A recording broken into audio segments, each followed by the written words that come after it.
مكية وهي 7 آيات. بسم الله الرحمن الرحيم. الحمد لله رب العالمين الرحمن الرحيم مالك يوم الدين إياك نعبد وإياك نستعين اهدنا الصراط المستقيم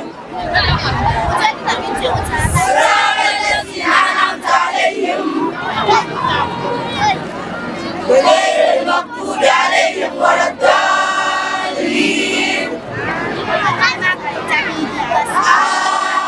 آمين. سورة البقرة مكية وهي 285 آية. بسم الله الرحمن الرحيم. ألف لام ميم. ذلك الكتاب لا ريب فيه هدى للمتقين الذين يؤمنون بالغيب ويقيمون الصلاة ومما رزقناهم ينفقون والذين يؤمنون بما أنزل إليك وما أنزل من قبلك وبالآخرة هم يوقنون أولئك على هدى من ربهم وأولئك هم المفلحون.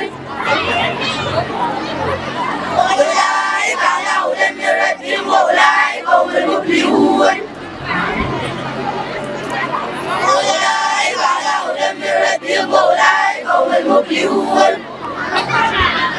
صدق الله العظيم. وتمت كلمات ربك صدقا وعدلا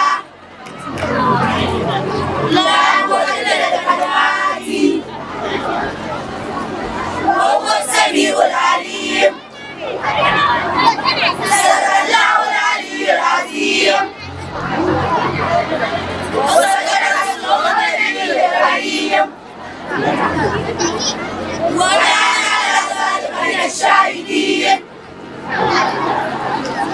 ربنا تقبل منا إنك أنت السميع العليم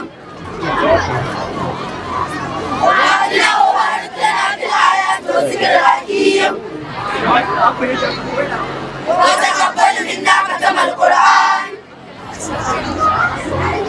ودعاءنا يا رب مولانا إنك أنت التواب الرحيم. اللهم ثبت أقدامنا على دين الإسلام وانصرنا على القوم الكافرين بحرمة هذا القرآن العظيم. اللهم نور قلوبنا بتلاوة القرآن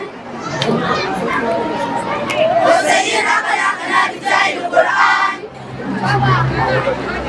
وحسن أعمالنا بذكر القرآن وبين قرآننا بقراءة القرآن ونزل أعدائنا بنور القرآن ونزل من النار ببركة القرآن وعافنا من اتباع القرآن.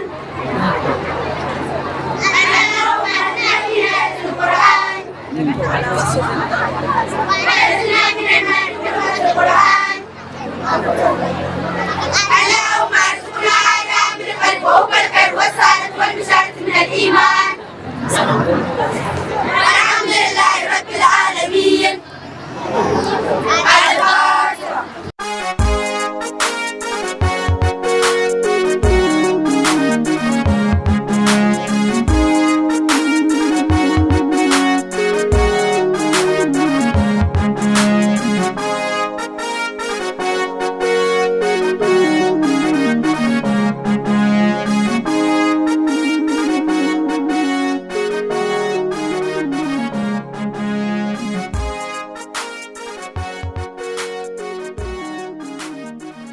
inda aka ce magana ilimi kila wasu za su ɗauka cewa a mun kawai mun sahi ainihin makarantar boko ne a'a to abin ba haka yake ba.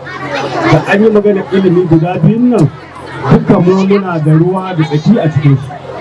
Saboda haka da farko zan fara miƙa godiya ta ga babban malamin Sheikh Haruna Rashid Kano, wanda duk lokacin da muka gayyato shi duk abin da yake yi zai bari ya zo ya halarci ya saba kuma wannan taro namu albarka.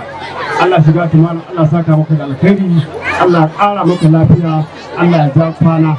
Sannan iyayen yara kamar yadda malamai suke ta bayani kullum ko da yaushe na wani nauyi da ake sabke mana wanda Allah shi ya ɗora mana shi, amma malaman nan babu dare babu rana sun dage ba yaran nan ilimi wanda abin da muke ba su baya biyan abin da muke ba su, ne mai mata fatan Allah ya saka musu alkhairi.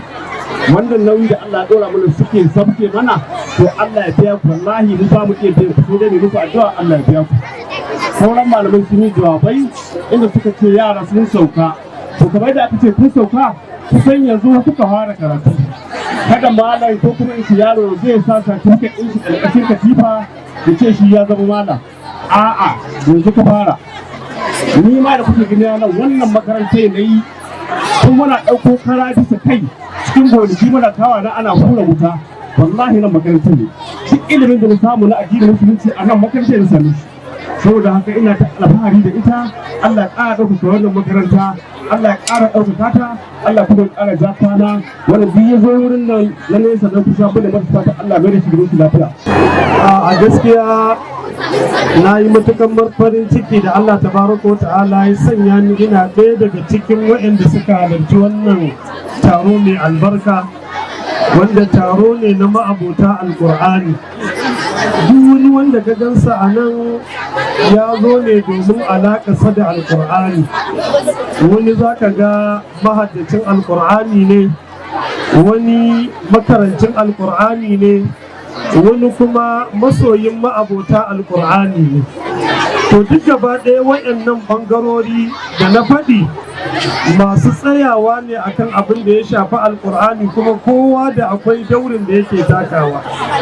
Mahaddaci yana tare da ɗalibai, domin manzon Allah sallallahu alaihi wasallam yana faɗi yana cewa khairukum man ta'allama alqur'ana wa 'allama.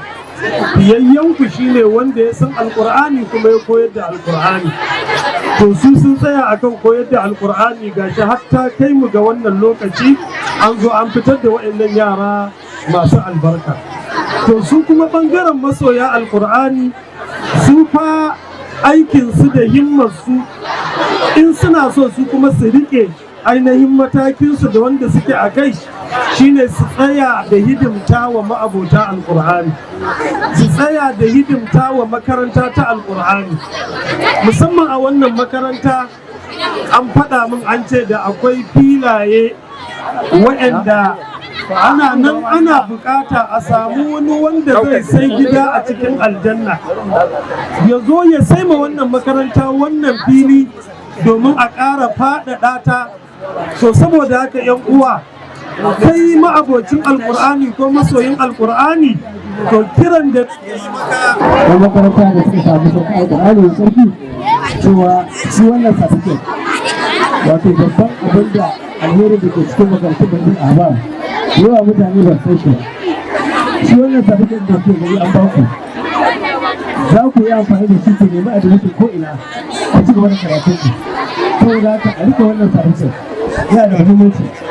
Sannan kuma sai kawai ba su ta ma ta fitar da wani ɓangare da kuke tambar irin wa'in certificate, ɗalibai za su yi amfani da shi su apply su karanta certificate course da diploma da sauransu su irin wannan certificate.